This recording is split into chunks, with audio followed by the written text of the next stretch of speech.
Welcome to Bruce Hurwitz Presents Meet the Experts. I'm your host, Bruce Hurwitz of Hurwitz Strategic Staffing. You can find us on the web at hsstaffing.com. I hope you'll consider us for all your staffing, career counseling, and professional writing needs. I am delighted to be joined today by Titus Walker. We're going to be discussing eSports. Meet the Experts is sponsored by P&K CPAs. P&K is a full-service accounting firm. They provide accounting and consulting services to businesses ranging from startups to small and mid-cap companies to nonprofits, as well as high-net-worth individuals. Contact them today for a free consultation at info@pk-cpas.com or call them at 973-882-8810. They will be happy to be of service. Titus, welcome to the show. Thank you so much for having me. I like your artwork. Yeah, thank you. Yeah, it's nice. I have Michael Jackson over there. You can't see him though. Yeah. I don't know, it looks, yeah, now that's funny. I thought it was a galaxy. It's a lion with No, you were blocking yeah. that. Take a moment or two, please, and introduce yourself to our viewers. Sure. My name is Titus Walker. I'm the CEO of the Ultimate Endgamers League. We are actually the largest esports, multi-game esports league on the planet. So we created our own intellectual property for esports and have kind of run with it and created our own sport. Good for you.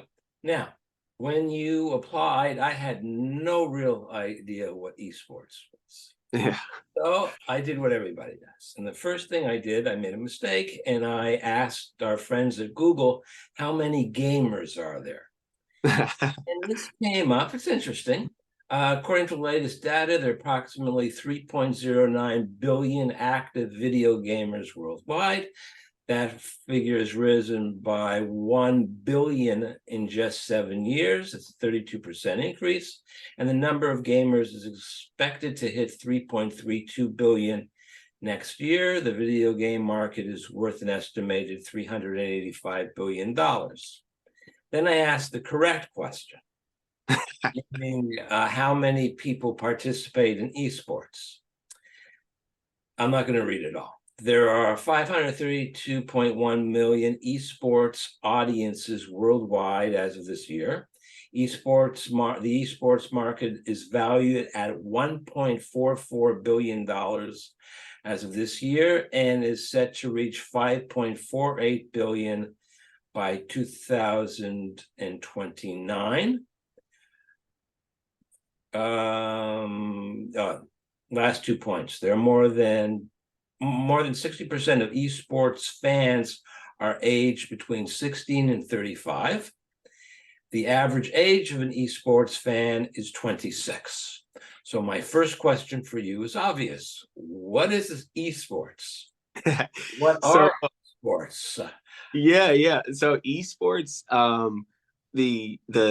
it's competitive gaming. So it's in a traditional esports world.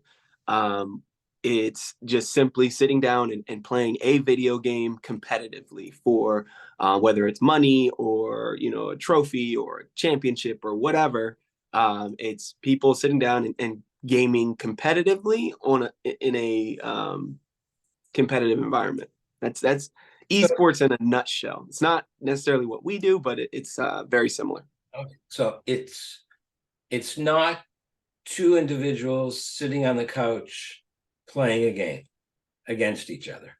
Yeah, I mean, you could say that they're competing, and that's kind of the funny thing about esports. Like, they are competing against each other in the same way that that esports does. So that's where I believe that currently there is no such thing as esports. There's only gaming outside of what we do. Everything else is just playing a video game because they're doing the exact same thing, like you said, that you're doing at home, competing. So at home, it's for whoever is going to have to pay for the pizza. Yeah. If not, it's for money or for a trophy. Yeah. And so the problem with esports currently is essentially in that world, it's all built around the same because the esports started in like the 70s or 80s with Atari. Oh, okay. It was like the first esport, the first traditional esport, and really all it was a marketing scheme. It was basically the game Atari trying to create like a marketing scheme within a college to start getting more people playing Pong, or I think it was Pong. But It was um, fun. yeah, so that was the original esports, but really it was just a marketing scheme, and since then nobody's really taking it outside of that box that it was put in. And so every other esport really is just a marketing scheme for whatever game they're playing. So you kind of build up this massive community of people that then compete together to play a specific game. And really all they're doing is marketing, and they don't necessarily know that, but every person they bring in, they're just marketing for this game or this title, which is a big problem that I saw in esports when I created the league. That the people didn't understand that they were marketing. Yeah, yeah. Essentially, they didn't understand that um, they were just advertising for a game, and that caused it's the reason why esports, like you said, esports is just gaming, right? And so sitting on your couch at home, you're still competing in what is the traditional esports fashion, but you aren't building up this community of people like other esports are. You have major brands that are building these massive communities that are just really marketing a game. And then when that when you try and bring it elsewhere, the game developers start putting a lot of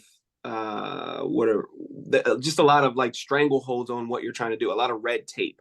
So you try and take your community to some big convention center so that you can continuously compete in these esports. You charge you $10 entry or whatever. The developer finds out about it and they say, well, you can't do that. We want, 60% or even 20%, 30%, whatever of your revenues, which puts now a damper on your ability to be able to actually host that competition or So that they're game. saying that you're violating their copyright. Exactly. Wow. Yes. Because if they're not the ones, and the thing is, like, they allowed it for long enough until now they have the control, right? And so the industry, as you said, is in the $300 billion. But esports, which is just competitive gaming, as we already determined, is only 1 billion.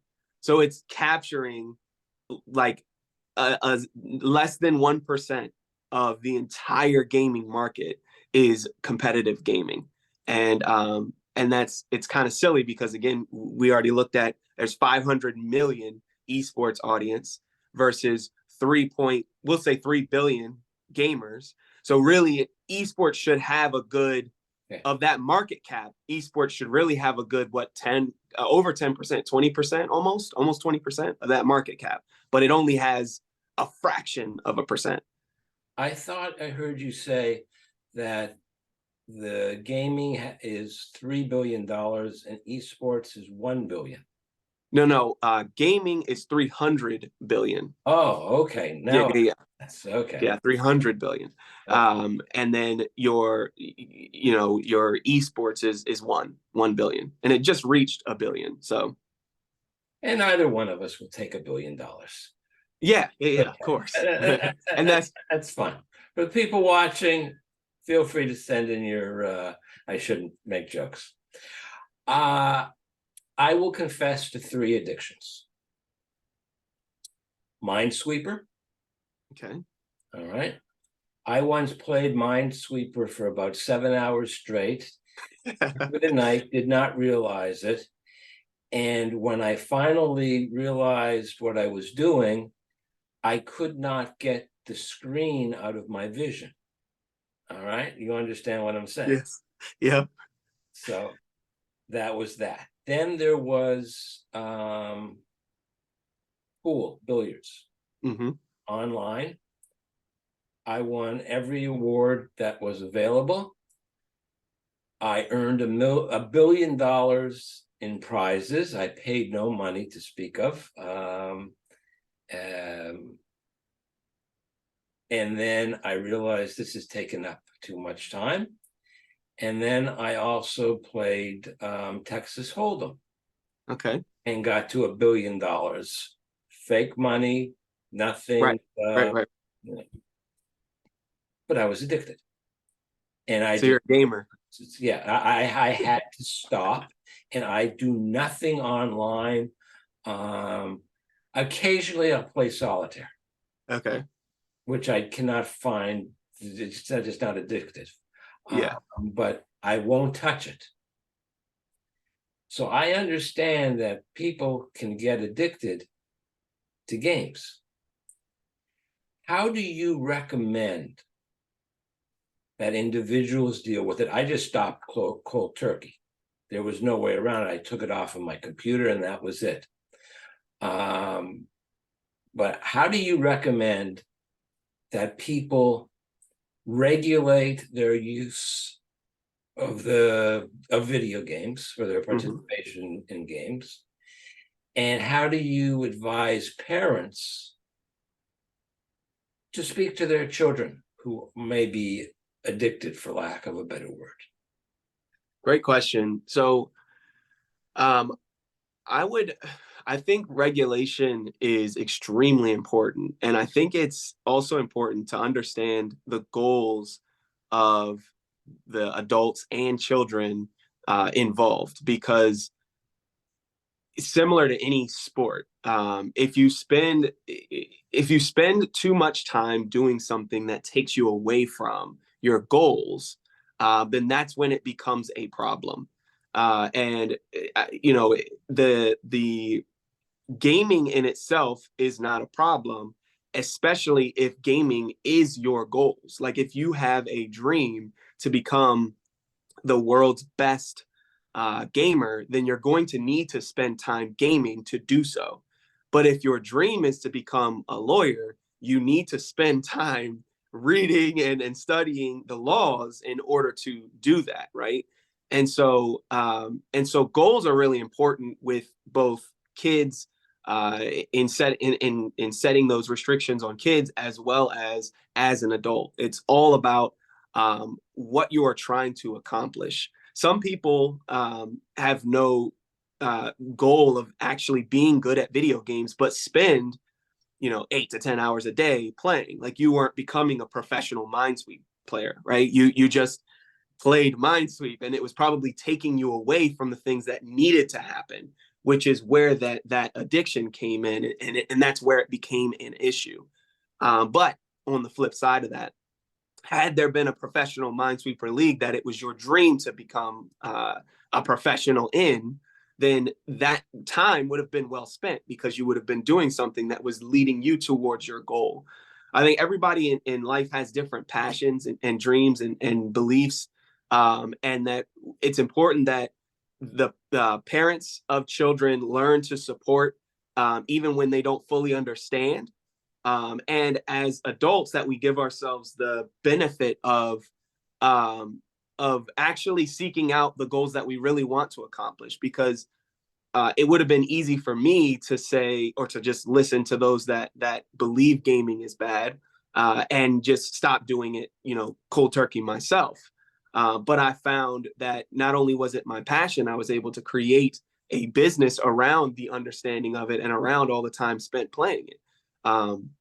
So I would say that restriction is probably a strong word. What I would say is find the passion. If you have a passion in something, find a way to not allow it, or if you start to find yourself addicted, find a way to not allow it to become something that takes away from the other things that you want to accomplish in life.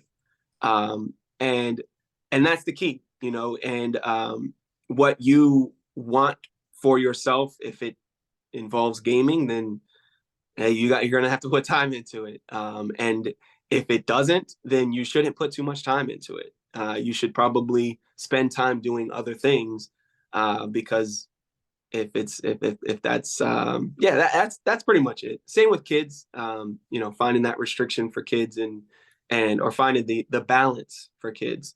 Because my kids, I have 7 kids, and some of my kids enjoy gaming, but they don't want to be a gamer. And I have a professional gaming league that I own, but still, you know, none of them have asked to be a part of it.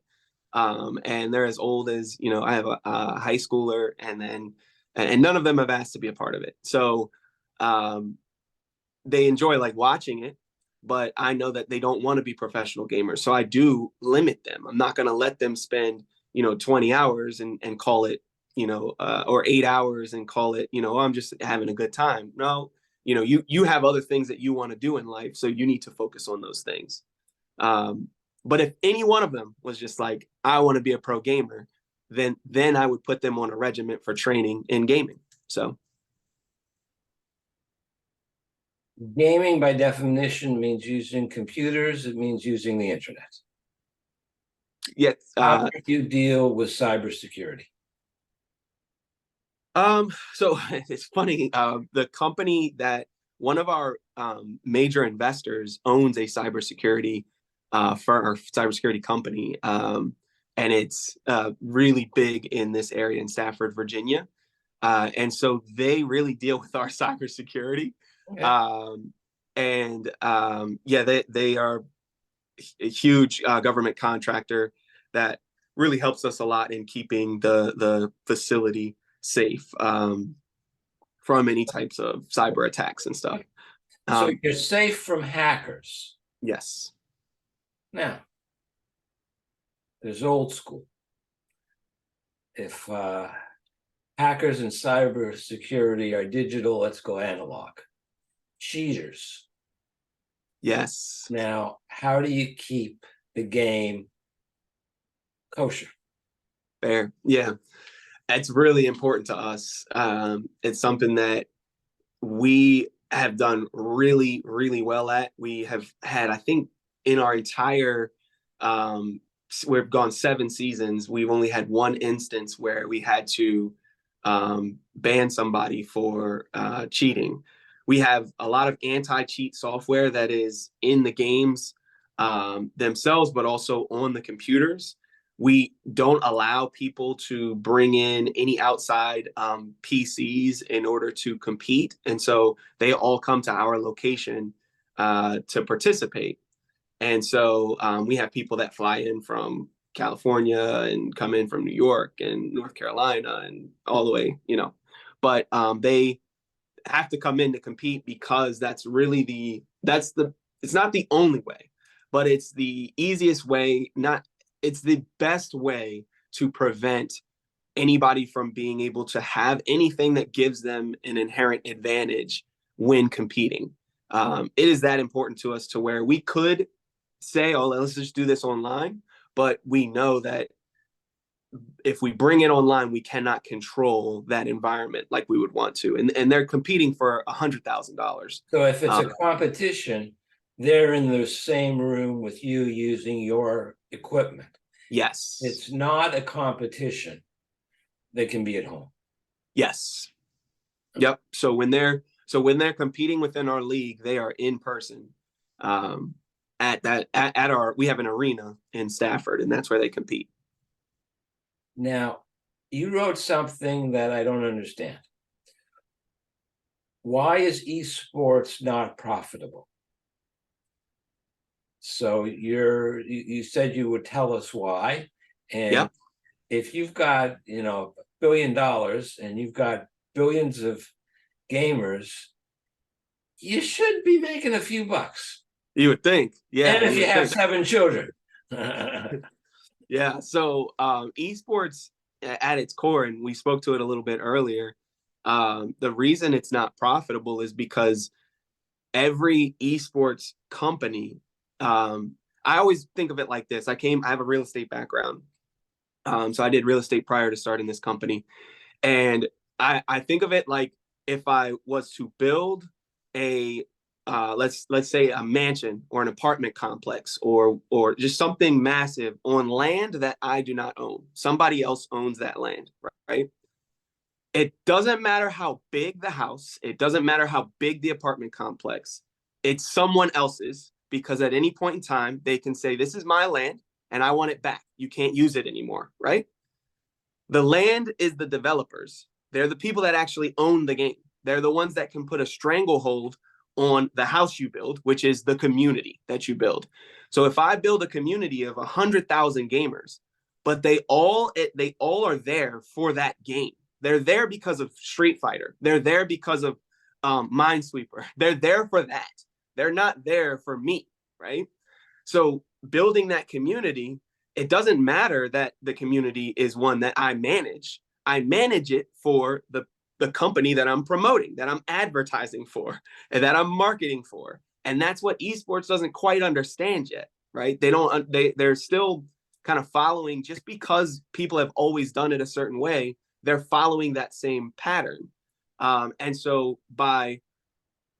what's happening is these major brands are spending millions and millions and millions of dollars on advertising, on building these massive communities. But then eventually the developer says, oh, wow, I see you have this huge community of 1 million people that are paying you $10 a month or $100 a month. I want that now. That's mine, because they're here for me. They're here for my game. You can't play my game anymore. Now, sure, the people that built that community can say, okay, well, we'll pivot. Maybe we'll play a new game. But how many of those people were there for that game? If not all of them, a good 50% at least are now going to be like, well, I don't want to play that game. I don't like that game, right?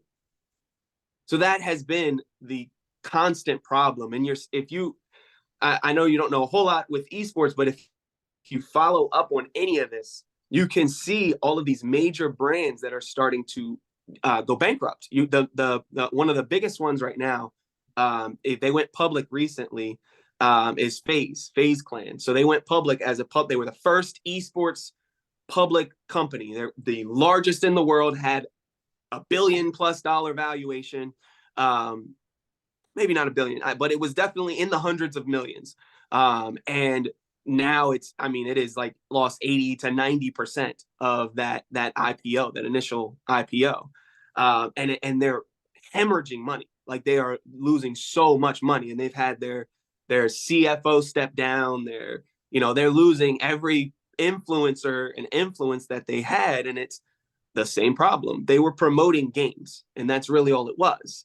And those games eventually created their own leagues, because they were like, well, we want to do that. We're going to do that. So then once they build their own leagues, what can you do if you can't play that game?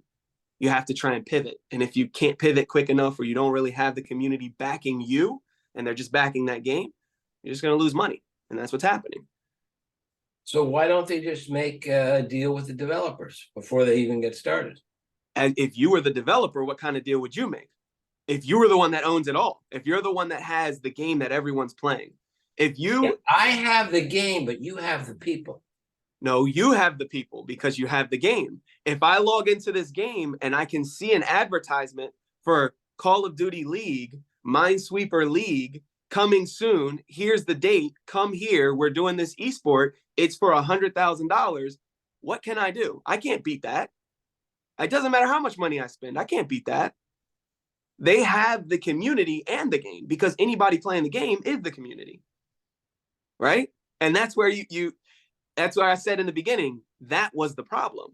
They thought they were doing esports and they were building a community, but all they were doing was marketing. They were creating this big marketing scheme, getting people and pulling them in to play this game, thinking that, oh, we're building a business, we're building a community, we own this. No, you don't. You don't own any of it. And that's where I saw the mass. I mean, now you're seeing these huge layoffs from these esports companies, and these huge, like, all over the place. But I saw that coming, 4 years ago, over 4 years ago, when I started this, I saw that coming. And so I started building something that wasn't about a game. Instead, it was about an actual e-sport. Explain. So we created a system. It's 33 different games that are based out of a genre. So it's rather than every game has a specific genre they fall into. There's 5 major categories. There are fighting games, there are shooting games, there are sports games, there are racing games, and then there are strategy games. Every game falls into one of those categories. Okay. So every gamer falls into one of those categories. And if you eliminate the games out of your mind completely, because the games essentially no longer matter, we're playing categories now. So I don't have to advertise any specific game because everybody's there for becoming the ultimate end gamer, hence the name. An end gamer is a master of the art form of gaming. So what I did was I compiled a bunch of research on the NBA, the NFL, Madden, NBA, NFL, NHL, and UFC. So those were the 4 brands that I looked at the history of and how they created their league, how they put it together, okay? And what I found was, one, there is an immediate and obvious correlation for UFC and what I do. UFC was created around the different genres of fighting. You had boxing, jiu-jitsu, wrestling, kickboxing, all those different things. And they put them all together and said, we're going to create our own style and determine who the ultimate fighting champion is. Right. So you didn't have to have the UFC because boxing was already successful. So you really don't need it. Wrestling was somewhat successful, jiu-jitsu, and so they created this and built around that brand. And we're doing the same with gaming. You have all of these different genres that people are competing in and determining who the master of gaming is, who the ultimate end gamer is. And so between the different genres, you face off against another team. And both teams' goals are to demonstrate that they are the ultimate or the master of gaming across all different genres, all different game styles. And so we put all the games on like a roulette wheel. So just think of a roulette wheel. And there's 33 different titles. So 33 different game titles that all fit in those 5 genres. And they're pretty evenly distributed too. So you'll have like 7 shooting games, 7 fighting games, 7 sports, 7 racing, and maybe you have a couple more strategy or here or there, right? Wheel spins, you play the first game. Then that game's done, wheel spins, you play another game. And you continuously do that until the entire match is done. So each game only represents 1 point, and each game becomes truly irrelevant. At this, if my community is large enough, they're not there for the game because the games can change at any time. So if somebody comes to me and says, hey, I created this basketball game, NBA 2K, you're playing it, you're not allowed to play it anymore. I'll go find some small developer that created a basketball game, and I don't care. I will play that one instead because it fits within that genre of a sports game. And there are thousands and thousands and thousands of developers. So whereas there used to be only 5 developers and you had to work with those same developers in order to really create anything, now there's probably tens of thousands, easily tens of thousands of developers that are developing different games every single day. Every day there's hundreds of games that are released. And so I can just find them and say, hey, I would like to work with you. You have no people playing your game right now. I can get you an audience of gamers that will play your game. And now it becomes, what is that worth to you? If I have the community and you don't, now what is that worth to you? Now it's flipped, right? And this is how the esports goes from 1 billion to 5 billion by 2024 or mid 2024, 2025, because we take from that market cap that the game developers have and say, no, we deserve some. I mean, not deserve, but we're going to get some of it because we're going to create a community of actual gamers, esports players, and professional athletes, if you will. I don't think I've ever said this to anybody before who I've had on, but that's just pure genius. Um, I had no idea where you were going, and that was well done. Thank you. You're That's welcome. funny. You're welcome. Now, I'm going to share your contact information. Okay. And let me see if I can get us back. Here we are. Final question. Is there anything that I didn't ask you that you wish I had asked you? And if I had asked you, what would you have said? I would say that no, it was a great interview, first off. So I Thank you. appreciate that. I would say if you are interested in becoming a gamer with us, a pro gamer, an end gamer, you can do so. It's free to join, free to compete, but it is work, and it's not easy to join. You have to actually be good, but you can message us on there. That actually goes to our administrative assistant Olivia, but you can also message us on all social medias at UEL Esports, or you can go to our website at uelesports.com. And yeah, no, we are taking registrants for season 8 now, and it's another $100,000 on the line. So yeah, that's it. That's it.